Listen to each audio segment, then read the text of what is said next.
In tonight's story, you'll hear the account of a former Army MP who worked nights as a security guard at a hospital in Cook County, Illinois. What started as a routine graveyard shift slowly revealed a single room. The staff refused to enter unless absolutely necessary. A room that was always cold. A room marked with crosses. And a room the hospital was willing to pay $75,000 to keep secret. This is the story of Room 304.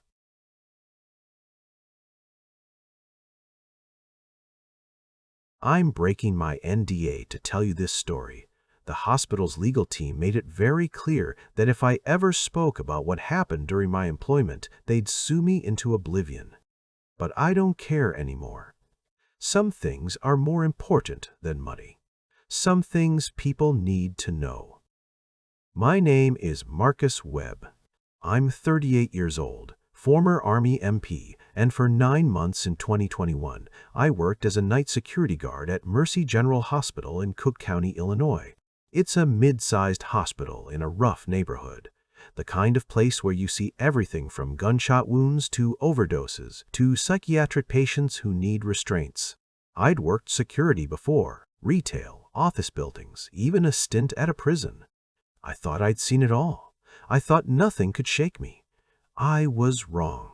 This story is about Room 304, about what lived there, and about why Mercy General paid me $75,000 to stay quiet about what I saw. I started at Mercy General on March 1st, 2021. The pay was good, $24 an hour for the graveyard shift, 11 p.m. to 7 a.m., 4 nights a week. My job was simple: patrol the hospital, respond to security calls, deal with aggressive patients or visitors, and keep an eye on the monitors in the security office. The hospital had 3 floors. First floor was the ER and administrative offices. Second floor was general patient rooms and surgical recovery. Third floor was ICU, psychiatric ward, and long-term care. Third floor was where most of my calls came from. My supervisor, a guy named Ron Martinez who'd worked at Mercy for 15 years, gave me the rundown on my first night. ER can get rowdy on weekends, he said. Drunks, gang members, people high out of their minds. You'll break up fights, escort people out, sometimes restrain someone until the cops arrive. Second floor is usually quiet. Patients are either sleeping or too sick to cause trouble. Third floor. He paused. What about third floor? I asked. Third floor has its own rules. Psych ward is on the east wing. Those patients are locked down, and nursing staff handles them. You only go in if there's a code. West Wing is ICU and long-term care. Lots of dying patients, lots of family drama. You'll get called up there for people who won't leave after visiting hours, family members fighting over life support decisions, that kind of thing. Sounds manageable. It is. Just. He hesitated. Stay out of Room 304 unless you're specifically called there. Why? What's in 304? Just trust me. That room is off limits unless there's an emergency. I thought it was weird, but every workplace has its quirks. I didn't push it. That first week was normal. Broke up a fight in the ER waiting room, escorted some teenagers who were vandalizing the parking lot. Helped nurses restrain a patient having a psychotic episode. Room 304 didn't come up, but I noticed things about it. On my patrols of the third floor, I'd walk past Room 304 every night. The door was always closed. Not unusual. Lots of rooms had closed doors. But Room 304 had something else. There were crosses carved into the doorframe. Small ones, barely visible, scratched into the wood with something sharp. Dozens of them, all around the frame, like someone had been desperately trying to ward off evil. And the room was always cold. I mean freezing. I could feel the temperature drop 10 degrees when I walked past it. My breath would fog in the air, even though the rest of the hallway was warm. I asked one of the night nurses about it during my second week. Room 304? That's Mr. Habersham's room. Who's Mr. Habersham? She gave me a strange look. Long-term patient. He's been here since before I started. 5, maybe 6 years. What's wrong with him? Officially, persistent vegetative state. Car accident back in 2015. Brain damage. He's on a feeding tube, breathing on his own, but completely unresponsive. No family, no visitors. The state pays for his care. Why is the room so cold? HVAC issue. Maintenance has looked at it 100 times. They can't fix it. We just keep extra blankets in there. And the crosses on the doorframe? Her expression changed. Got tight. Careful, I don't know anything about that. She walked away before I could ask anything else.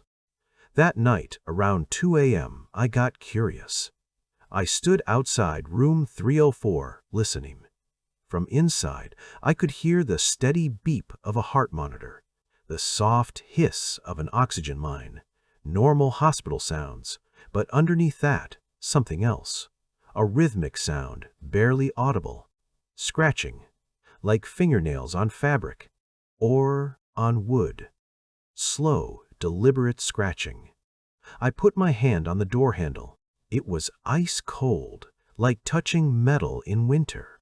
I should have opened it, should have checked to make sure everything was okay. But something stopped me. Some primal instinct that said, "Don't, leave it alone." I walked away. The incident happened on March 19th. I was doing my 3 a.m. patrol when I heard screaming from the 3rd floor. Not patient screaming, staff screaming. Panicked, terrified screaming. I ran up the stairs and found 2 nurses outside room 304. One was crying. The other was on her radio, calling for help. "What's wrong?" I asked. The crying nurse pointed at the door. "He's awake." "Who? Mr. Habersham?" "He's awake. He's talking. He's—" A voice came from inside the room. Male, hoarse, like someone who hadn't spoken in years. "Let me out." I looked at the nurses. "I thought he was vegetative?" "He is. He was. He hasn't moved or spoken in 6 years." "Let me out," the voice said again, louder. I opened the door. The room was freezing. My breath came out in visible clouds. The lights were flickering, casting strobing shadows across the walls. In the bed was a man, maybe 60, maybe 70, it was hard to tell. Emaciated from years of immobility, skin pale and papery. His eyes were open, staring at the ceiling, and his mouth was moving. "Let me out! Let me out! Let me out! Let me out!" Over and over, the same 3 words, his voice never changing in pitch or speed. Mechanical. Wrong. "Mr. Habersham?" I approached the bed carefully. "Can you hear me?" His eyes snapped to mine. They were completely black. Not just the pupils, the entire eye. Black from edge to edge, like someone had filled them with ink. "Let me out," he said, looking right at me. I backed away. "Get a doctor, now!" One of the nurses ran. The other stood frozen in the doorway. Mr. Habersham's head turned to follow me. His body hadn't moved, still flat on the bed, arms at his sides, but his head rotated, tracking me. "I need to leave," he said. "I need to leave. I need to leave. I need to leave. I need to leave." "You're in a hospital," I said, trying to keep my voice steady. "You're safe here. You were in an accident, but you're—" "I'm not supposed to be here. This body, this place. I need to leave." The lights went out. Complete darkness for maybe 3 seconds. When they flickered back on, Mr. Habersham was sitting up. He shouldn't have been able to do that. According to his chart, he had severe muscle atrophy. He hadn't moved in 6 years. But he was sitting upright, staring at me with those black eyes. "Help me leave," he said. "Lie back down. The doctor is coming. The doctor can't help. You can help. Let me out." "Out of what?" He smiled. It was the worst thing I've ever seen. His lips pulled back too far, showing teeth that seemed too sharp, too numerous. "Out of this." He gestured to his body with one atrophied hand. That's when I understood. Whatever was talking to me, it wasn't Mr. Habersham. It was something else, something that had been trapped in his body for 6 years, waiting. A doctor and 2 more nurses arrived. They saw Mr. Habersham sitting up and froze. "How is this possible?" the doctor said. Mr. said. Habersham's head swiveled to look at him. "Dr. Chen, you've been keeping me here, keeping me locked in this meat." "Mr. Habersham, you've been in a vegetative state. You couldn't possibly." "I've been awake, Chen. Awake and aware for 6 years. Trapped. Unable to move or speak or escape. Do you know what that's like? To be buried alive in your own body?" Dr. Chen looked shaken. "We had no idea. Your brain scans showed. Your scans showed what I wanted them to show. But I'm tired now, tired of waiting. It's time to leave." "We can help you recover," Dr. Chen said.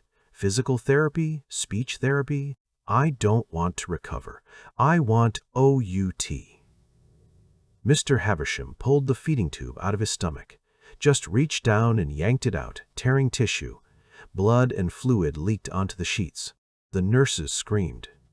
Doctor. Chen rushed forward, trying to stop the bleeding, and Mr. Habersham laughed, a sound like grinding metal, like nothing human. Then he fell back onto the bed, eyes closing, body going still. The monitors showed normal vitals. Heart rate steady, breathing regular. Like nothing had happened. Dr. Chen examined him, but Mr. Habersham was unresponsive again. Completely vegetative. The torn feeding tube hole was real. They had to rush him to surgery to repair it. But otherwise, it was like he'd never woken up. I tried to tell myself it was a medical phenomenon, some kind of seizure or temporary consciousness. The black eyes were just a trick of the light. The impossible things he knew were lucky guesses. But I couldn't explain the cold, or the scratches on the doorframe that multiplied every night, or the way the room felt wrong, like reality was thinner there. After that incident, I started asking questions. I found a janitor who'd worked at Mercy for 20 years, old guy named Earl. "You know about room 304? I asked him. Earl stopped mopping and looked at me. "You saw something." "Yeah. What'd you see?" I told him about Mr. Habersham waking up, the black eyes, the things he said. Earl nodded slowly. "That room's been cursed for longer than Habersham's been in it. Before him, there was a woman. Before her, someone else. It's always the same. Long-term patients, vegetative states, no family, and every few months they wake up. They say things they shouldn't know. They do things they shouldn't be able to do. And then they go back to sleep." "What are they?" "I don't know. Ghosts? Demons? Something that gets trapped in dying bodies and can't get out? The hospital knows. The administration knows. They keep that room occupied because if they don't, if there's no patient in there, things get worse." "Worse how?" 3 years ago, they tried to close room 304, left it empty for 2 weeks while they renovated. Every night, the staff heard screaming from that room. Things moving, shadows on the walls. A nurse went in to check and found the word OCCUPIED scratched into every surface. The walls, the floor, the ceiling, like something was demanding a body to inhabit. That's insane. Yeah, but the hospital reopened the room the next day and immediately transferred a patient into it. A coma patient with no family. The disturbances stopped. They're sacrificing people, I said, horrified. They're putting patients in that room knowing something will possess them. They're containing it, Earl corrected. Whatever's in that room, it needs a host. As long as it has one, it stays mostly dormant. If it doesn't have one. He shrugged. We don't know what would happen. And the hospital doesn't want to find out. I should have quit right then. But they gave me a raise. Ron pulled me aside and offered me an extra $5 an hour if I agreed to be the primary responder for third-floor incidents. Specifically, room 304, he said. You want me to babysit a possessed patient? I want you to monitor the situation. Keep it contained. If he wakes up again, you call Dr. Chen immediately and we handle it, that's all. What if I say no? Then we find someone else. But Marcus, you've been in combat. You've seen bad things. You don't scare easy. We need someone like you for this. I thought about my rent, my car payment, my daughter's child support. I said yes. For the next 3 months, I monitored room 304 every night. Most nights were quiet. Mr. Havisham stayed vegetative, the monitors beeped steadily, and nothing happened. But some nights I'd walk past and hear him talking to himself. Conversations in languages I didn't recognize, arguments with people who weren't there. Some nights I'd hear crying. Not Mr. Havisham crying, children crying. Multiple children, sobbing and pleading in that freezing room. Some nights, the scratching on the door would get louder, frantic, like something trying to claw its way out. And twice I saw shadows moving in the gap under the door. Shadows that moved against the light, that writhed and twisted like living things. I documented everything, sent reports to Ron and Dr. Chen. They thanked me and did nothing. On June 15th, it escalated. I was doing my 4 a.m. patrol when I heard screaming from room 304, not Mr. Havisham, a woman's voice. High-pitched, terrified. I ran to the room and burst in. Mr. Havisham was awake, sitting up, but he wasn't alone. There was a woman standing next to the bed, transparent, flickering like a bad TV signal. She was wearing a hospital gown and screaming at him, "Get out! Get out of my body! Give it back!" Havisham, or the thing inside him, turned those black eyes to her.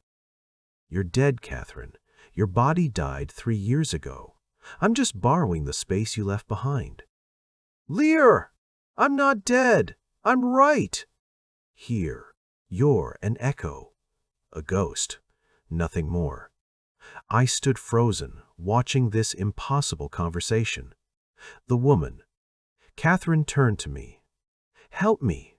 Please, it won't let me go. I've been trying to leave, but it keeps pulling me back." "I don't know how to help you," I said.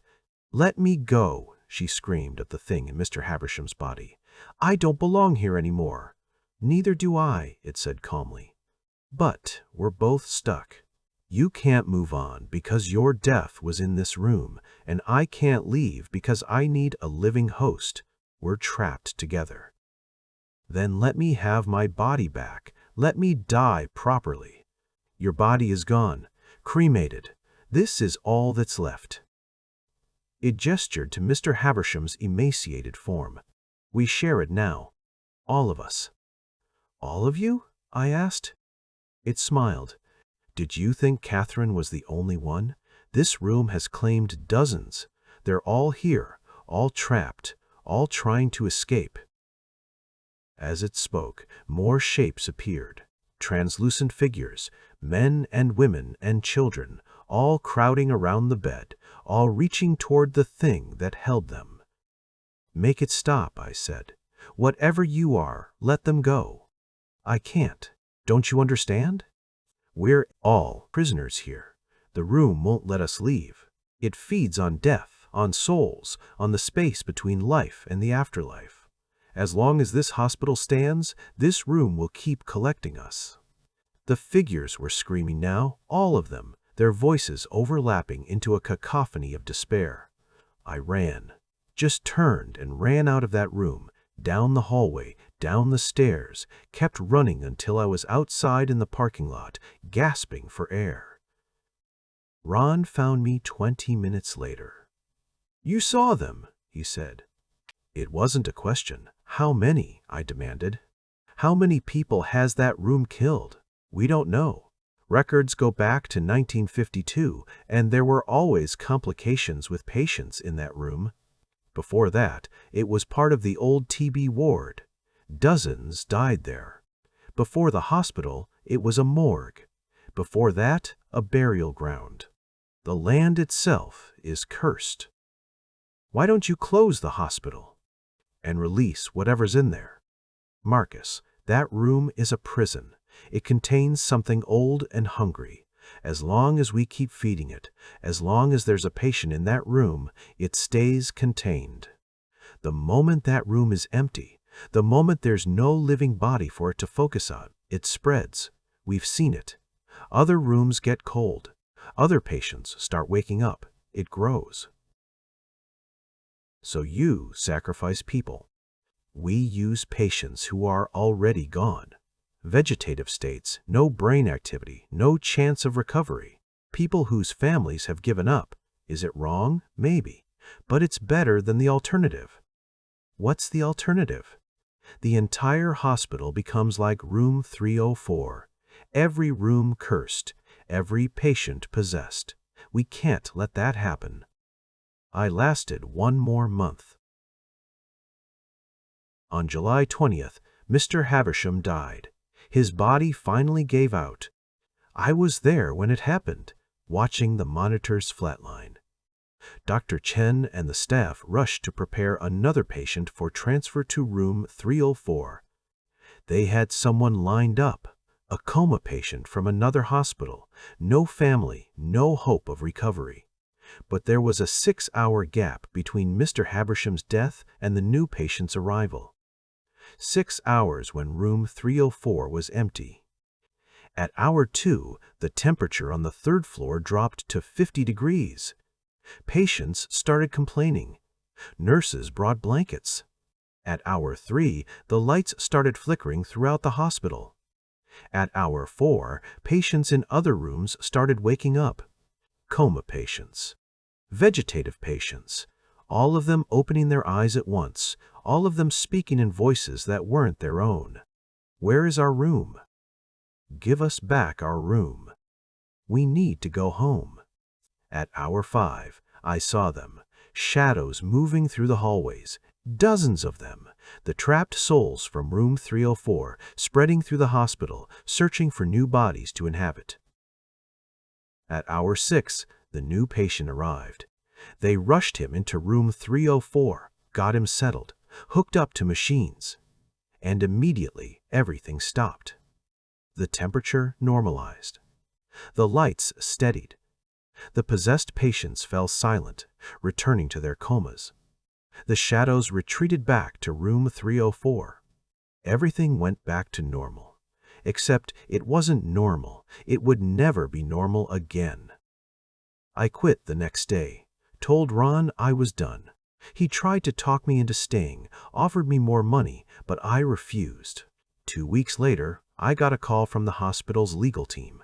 They wanted to meet. They offered me $75,000 to sign an NDA, to never speak about what I'd seen at Mercy General, especially anything related to room 304. I signed it. I needed the money, and I wanted to forget. But I can't forget. I still have nightmares about that room, about the shadows, about the thing that wore Mr. Havisham's body like a suit. And I know it's still there. Right now, at this moment, there's a patient in room 304. Some poor soul in a vegetative state, their body being used as a prison for something that shouldn't exist. And when that patient dies, they'll find another, and another, forever, because the alternative is worse. I'm telling you this story because I can't carry it alone anymore. The NDA be damned. People deserve to know. If you're ever in a hospital in Cook County, Illinois, if you find yourself on the 3rd floor, if you see a room that's colder than the others with crosses carved in the doorframe, don't go in. Don't ask questions. And pray you never end up as the patient they choose to put in there. Because once you're in room 304, you never really leave. You just become part of the collection, part of the prison, forever.